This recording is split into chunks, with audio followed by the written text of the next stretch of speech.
Ako po si Jason, ang operator ng DTR machine dito sa John Ramon. Ang machine dito ay ginagamit ng 6 na araw na may total na 88 meters.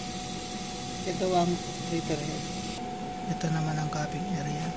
Mag-head clean naman po tayo. Pindutin natin ang clean, strong heads.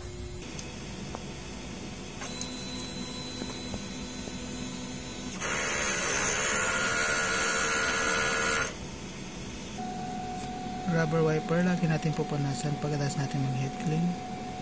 Yan. Nozzle check result.